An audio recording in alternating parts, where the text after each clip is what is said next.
Hey there. If you are here, you probably got here by searching distal bicep tendon repair, recovery process, something like that. So at least that's where I kind of ended up in doing research before getting distal bicep tendon repair surgery. So what I wanted to do was contribute to the body of work that kind of has already been out there from the people on uploading YouTubes, kind of documenting their recovery decisions kind of along the way. And honestly, it was really helpful for me in leading up to making the decision to get this done, or really finding peace or coming to terms with getting it done and getting a sense of what's to come. So I think there's a lot of really good videos out there that give a sense of what physically you're going to go through and kind of the day of the surgery and what led up to kind of requiring it and all of that. But I hadn't seen too many that talked about the kind of the mental toll, maybe the mental health impact, the emotional health impact. And so what I want to do is kind of document what I'm doing or what I'm going to do to make sure that stays, that I stay healthy, honestly, that I stay obviously physically healthy, but mentally, emotionally healthy, as this will be a pretty big impact to all of those things, right? So I think kind of want to start off by just acknowledging that it's going to be a change. I think it'll be tough, but going into this, what I wasn't scared of was the physical work that required. I mean, I think everybody who has this injury or got this injury got it because they're doing something physical, either participating in sport, exercise, training of some kind, or doing something athletic. I was training jiu-jitsu. It was just 2 weeks ago, and effectively tried to curl the guy I was rolling with instead of using jiu-jitsu, and I felt the pop that everybody talks about. I don't know if I heard it, but I felt it. It was pretty painful, but not as bad as I thought it would be. Kind of now that I think about what actually happened, my tendon separating kind of from my bone. So it slid up my muscle, my bicep slid up my arm, just like everybody else's.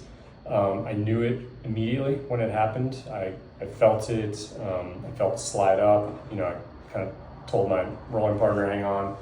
Took off my rash guard and I saw the Popeye bicep, and then that was it from there. There was another guy at the gym actually who came over and said, yeah, that's what it is. He had the surgery a couple years before, and he's like, go see a doctor right away and get on it before it's too late, and before they kind of have to do a lot more work than they would if it was still a pretty fresh wound with a soft, robust tendon where they could just reattach it more easily. So followed that advice, went to the ortho the next morning. They kind of did a quick look, did some x-rays just to make sure none of the bones were impacted, and then scheduled an MRI for the next day and got that done, got it read a day or two later, and it was a full tear, and the only way through was surgery. So scheduled the surgery for a couple days later, and really just want to acknowledge how lucky I have been to have the resources to be able to do that so quickly. The folks at Beach Cities Orthopedics have been amazing and super, super prompt, and the care has been incredible. So it's awesome that I was able to jump on it right away and just take action and start the rebuilding process. But kind of in the in-between time where you kind of get the diagnosis that you need surgery and then going through the consult and getting it scheduled, there's 4 or 5 days, at least there were for me, where you're sitting around wondering what the hell's going to happen. Like, you can do all the research to see the animation of what the procedure is with the button and the bone and stretching the tendon out and all that stuff, and how long you'll be under and what to expect physically.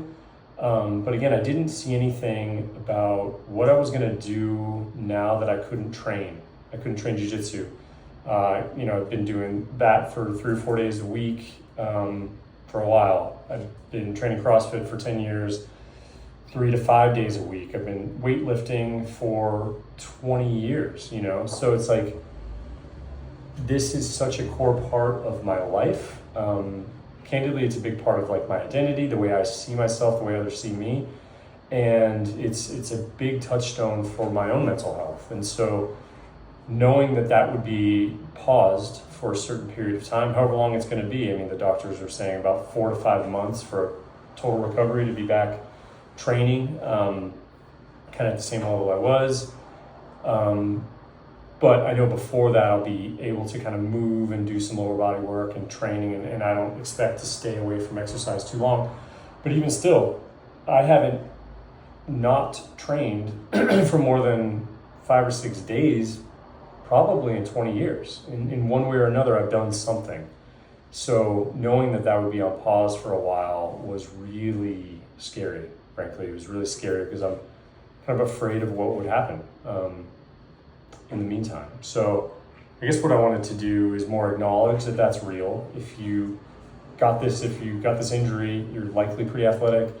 It's probably a big part of your life, and you've been doing it for a long time, which means that it's a big core part of your identity, and it's a big, probably a big, a piece you lean on in life. And now that that's going to be on pause for some length of time, it's scary. It's certainly been scary for me, and it's probably scary for anybody else. So what I want to do is document my plan and protocol, not only for how I'm going to get back to be stronger than I've ever been physically, but to use this time and to not waste this time as kind of a necessary slowing down. And some of the ways I'm going to do that is I'm going to read more, which has been great. I read every morning, but this gives me a lot more time to dig in. Slow down, be more intentional with kind of what I'm doing with my relationships, with work. Really grateful that I can still work with one hand. I don't have a physical kind of job, so I can stay engaged with work and stay productive and stay really connected there. I'm going to try to really kind of, again, slow down, but kind of get more creative. I guess this is part of it. But ultimately, I don't know what I'm going to do other than stay in the fight. So I think that's it. This is probably my first video. This is definitely my first video ever.